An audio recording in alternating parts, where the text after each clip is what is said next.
Bonjour, je suis Abdessalam. Aujourd'hui, je continue donc mon cycle sur Nicolas Gogol avec le journal d'info. Vous savez, le journal d'info est une œuvre majeure de Gogol, mais également de la littérature russe, et je dirais même universelle. C'est une œuvre majeure, comme je le dis, qui a été jouée de plusieurs façons, une adaptation cinématographique, des adaptations radiophoniques, mais également elle a beaucoup été adaptée au niveau du théâtre du fait qu'il y a une seule personne, un seul personnage qui joue le rôle principal du fou.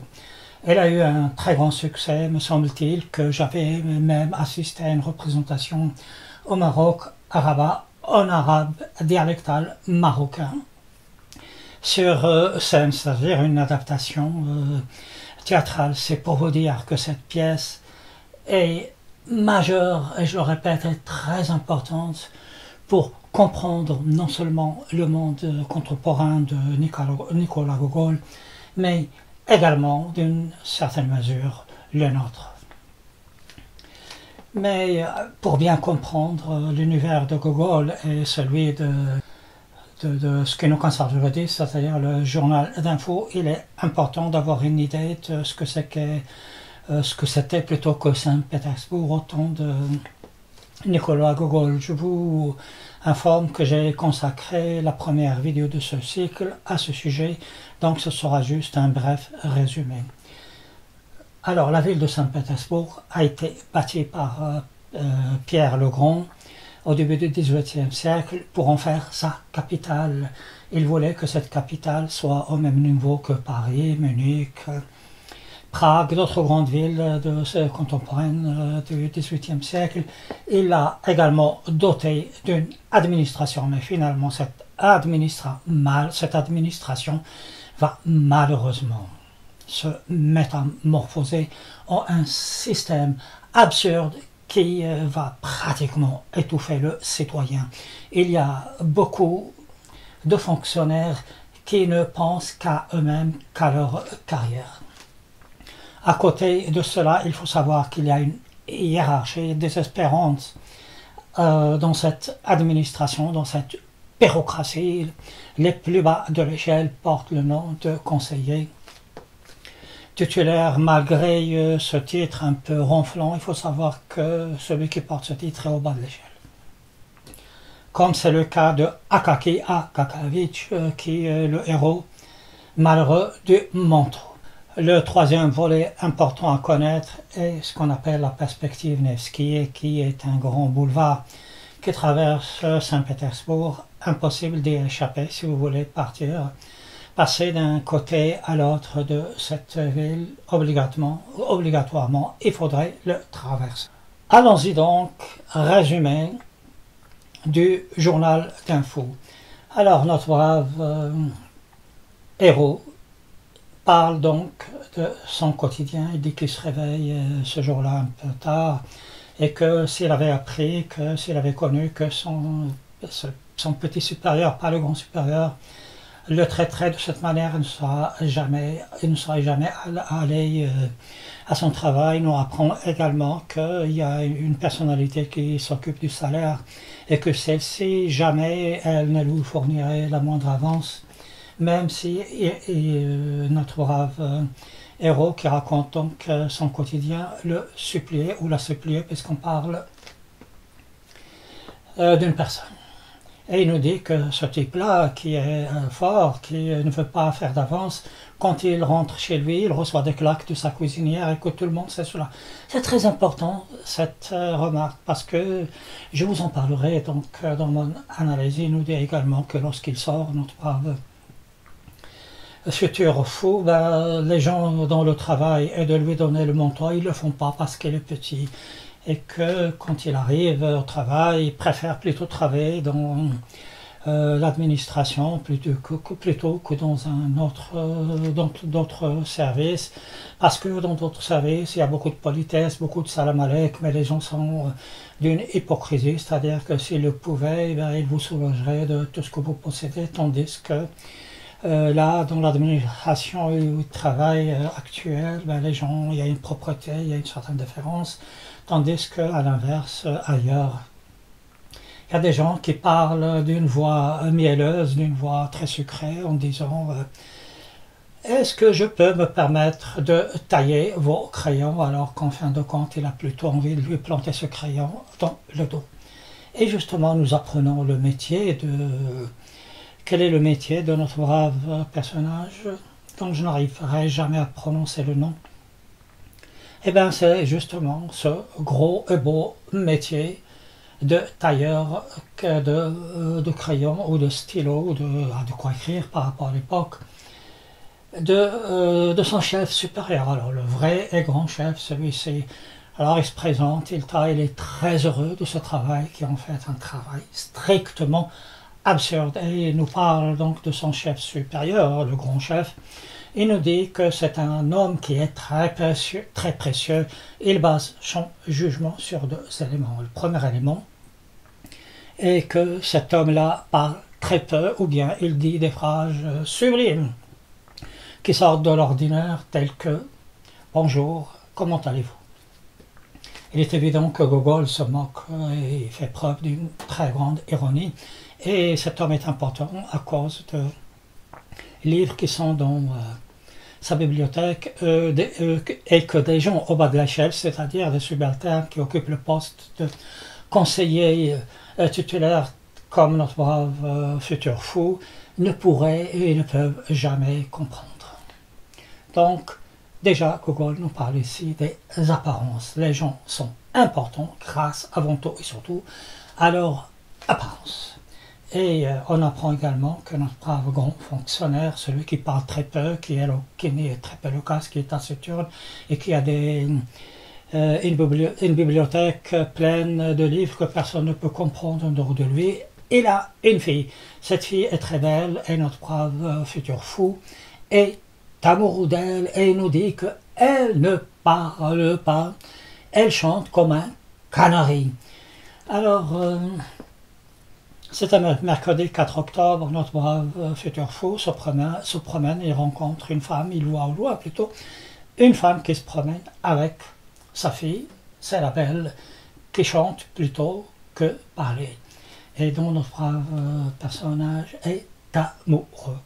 Elle est accompagnée d'un chien qui s'appelle Meiji, et finalement, lorsqu'il s'approche d'eux, cette petite chienne parle à un chien. Et oui, elle parle, donc notre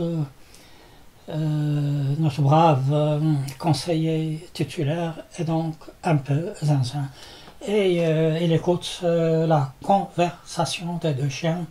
La chienne Meiji dit au chien, ben écoute, tu sais, je tiens une correspondance avec toi, nous allons parler des secrets de ma maîtresse et du père de ma maîtresse. Alors, notre brave fonctionnaire titulaire, c'est-à-dire notre brave conseiller, sait très bien qu'il y a là une occasion pour connaître les secrets de la fille qu'il aime. Il s'introduit par effraction chez elle et vole la correspondance entre les deux chiens. C'est complètement loufoque, mais comme voulez-vous, c'est l'univers de Gogol, et quel univers! Alors, donc il vole le feuillet et la correspondance, la lettre des deux chiens, et il commence à les lire. Il apprend d'une part que cette fille-là, lorsqu'elle était présente dans le bureau de son père, elle avait remarqué notre brave futur fou, mais qu'elle s'est moquée de lui, qu'elle avait beaucoup d'ironie pour lui. Alors il pense que ces deux chiens sont jaloux de sa notoriété et sont jaloux de l'amour que porte cette jeune fille à son égard. Il apprend également que le père de cette jeune femme, qu'il prenait pour quelqu'un au-dessus de toutes les contingences, eh bien, il est comme les autres. Il ne recherche également lui-même que la notoriété, l'avancement, et à travers le langage la correspondance plutôt, de ces deux chiens, on apprend qu'une partie des personnes qui gravitent autour de Saint-Pétersbourg, les bourgeois, ceux qui sont importants, les grands fonctionnaires, ceux qui se disent qu'ils sont nationalistes, qui sont patriotes, en fin de compte, ils ne le sont pas, et qu'ils sont prêts à vendre père et mère pour la notoriété, pour avoir de l'avancement dans leur carrière et pour l'argent, et surtout qu'ils ne sont pas patriotes pour avoir une fortune, et sont prêts à vendre également leur nation et leur pays. Et que la fille qu'il aime, celle qui ne parle pas, qui chante comme un canari, elle passe son temps dans des mondanités frivoles. Elle reste la nuit à danser, à chanter le matin. Elle est pâle, elle a un teint qui n'est pas très sain, qui est un peu terreux. Et finalement, il y a quelque chose qui cloche dans ce milieu. Et les fiancés, bien sûr, à travers toujours la correspondance des deux chiens, la chienne et le chien, nous apprenons, cette correspondance nous informe que ce n'est pas quelqu'un de réellement important, c'est quelqu'un qui se donne un air d'importance. Ce que voudrait nous dire Nicolas Gogol, c'est que toutes ces personnes se donnent un air d'important. Alors ça, c'est un stratagème. C'est quelque chose qui est utilisé bien auparavant, puisque nous savons que Erasme, dans son éloge de la folie, il utilise la folie pour critiquer son siècle, pour critiquer tout le monde, en particulier l'Église. Il dit, ce n'est pas moi qui dis, c'est la folie qui le dit. Ici, Gogol nous dit, ce n'est pas moi qui parle, c'est les deux chiens, le chien et la chienne, qui font cette critique acerbe de la société de Saint-Pétersbourg. Et après, donc, notre brave futur fou sombre totalement dans la folie, puisqu'il commence à mettre dans son journal, dans ses mémoires, dans son journal intime, des dates complètement farfelues qui n'existent absolument jamais. Et après, il se prend pour le roi d'Espagne, on l'enferme dans un asile d'aliénés, et lui, il est persuadé qu'on l'emmène dans son royaume, c'est-à-dire dans son château. Et là, on commence à le frapper, on lui rase la tête, il a peur de tout. Et c'est là où éclate le génie de Nicolas Gogol à la fin. Parce qu'il est frappé, notre fou maintenant, parce qu'il est humilié, parce qu'il a peur, il a cette phrase, il commence à s'adresser à sa maman, dit « Oh maman, aie pitié de ton enfant qui souffre. Oh maman, verse une petite larme sur mon sort, aie pitié de moi. On me frappe, on me fait souffrir. » Moi je trouve que là c'est très émouvant. Et parce que c'est Gogol, il finit la dernière phrase et la suivante. Et vous savez, le deuil d'Alger a un bouton sous le nez. Quelle que soit, là c'est fini, quelle que soit la manière dont je vous présenterai le journal d'info, je n'y arriverai jamais, tellement c'est un chef-d'œuvre, l'un des plus grands chefs-d'œuvre jamais écrits. Aussi, je vous invite à le lire. Il n'est pas très long, il est même court. Je vous invite à le lire plutôt qu'à l'écouter ou à le regarder. Une fois que vous l'aurez lu, une fois que vous aurez compris l'univers de Nicolas Gogol et mes vidéos sont là pour vous aider, vous pouvez alors regarder les différentes adaptations qui ont été faites. Voilà donc, c'est tout ce que je vous avais dit. Maintenant, nous passons à ce que je pense de cette nouvelle. Alors, comme je vous l'avais dit en début, c'est une nouvelle qui est extraordinaire, qui a été adaptée de plusieurs manières. Alors, il nous parle, encore une fois, de l'hypocrisie, de la vanité qui existe dans le Saint-Pétersbourg de son époque, c'est-à-dire des personnes qui ne sont pas importantes et qui se donnent l'air et l'illusion d'être des personnages précieux alors qu'en fait ils ne le sont pas. Ainsi, un personnage qui fournit de l'argent, le salaire, se dote d'un air supérieur, mais en fin de compte, il se fait gifler par sa cuisinière, ça veut dire qu'il est un moins que rien, et il compense cette faiblesse par une certaine autorité. L'autre élément introduit par Nicolas Gogol est ce que l'on appelle la contamination. des petites personnes par les grandes personnes. Les petites personnes, bien qu'elles soient miséreuses, bien qu'elles soient en bas de l'échelle, elles essayent de se donner les apparences de ceux et celles qui sont au-dessus d'elles. Et ainsi, des personnes qui sont en bas de l'échelle, qui sont chargées, entre guillemets, quand je dis en bas de l'échelle, par rapport à la hiérarchie de Saint-Pétersbourg. Pas par rapport à ce que moi je pense. Vous savez, moi j'ai une grande considération pour tout le monde. Ces personnes-là qui sont chargées de donner et de mettre, de revêtir le manteau aux personnes qui sortent, ben, ils ne le font pas pour notre brave futur fou. Pourquoi? Parce qu'ils pensent que ce n'est pas leur rôle de faire cela. Il y a des personnes autres qui travaillent dans leur occupation, dans leur fonction, et de tailler des crayons pour d'autres. Ben, ils pensent qu'ils sont précieuses et ils utilisent des phrases assez snob, assez pompeuses, telles que « Est-ce que je peux me permettre de tailler les crayons de votre seigneurie et de tout ce que vous voulez ?» Donc, des salam alek, de la soumission et surtout de la contamination par la bourgeoisie. Alors, c'est quelque chose qui existe encore de nos jours. Vous n'avez qu'à aller dans qu'à visiter certains endroits de luxe où il y a des personnes qui n'ont certainement pas ce grand salaire. Eh bien, ils se donnent de l'importance. Ils se donnent une importance qu'ils n'ont pas. Si vous rentrez, si vous n'êtes pas à leur goût, ben, ils vous regardent d'eau. Alors que vous êtes peut-être mieux ou meilleur qu'elles. Donc, Gogol, déjà à son époque, avait une vision très importante et très lucide de son époque, mais également de la nôtre. Mais il y a aussi autre chose, c'est le fait que le système voulu par Peter le Grand s'est transformé en un système absurde. Alors, il nous pose de façon indirecte, et c'est très très lucide et très grande clairvoyance.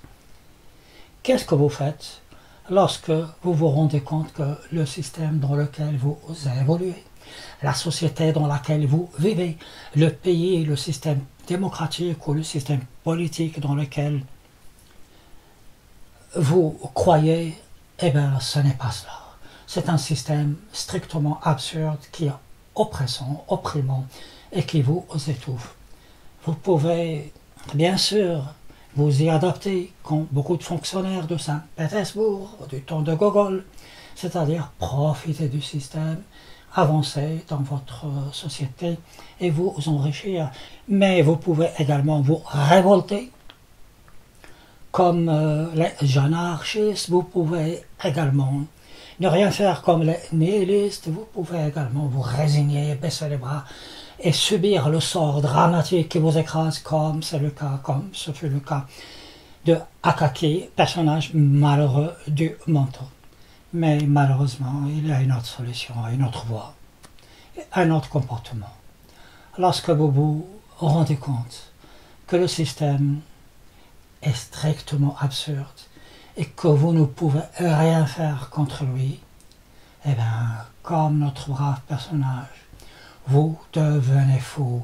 Et lorsqu'on vous enferme dans un asile d'aliénés, qui est le symbole de l'oppression, on vous fait de vous un moins que rien.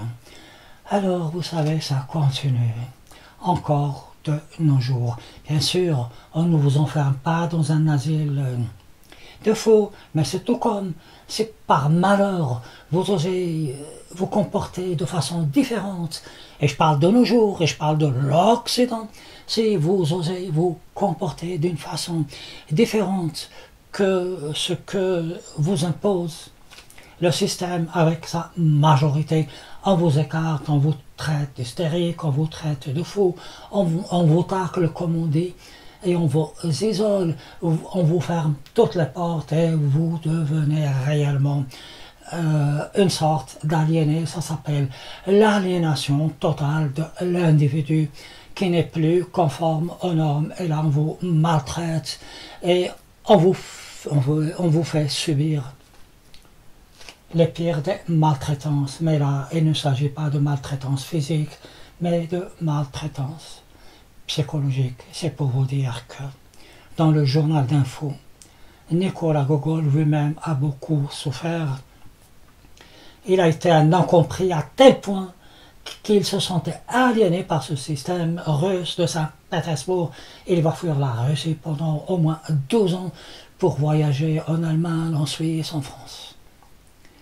Alors, je ne vois pas d'autre que je puisse ajouter à ce que je vous ai dit.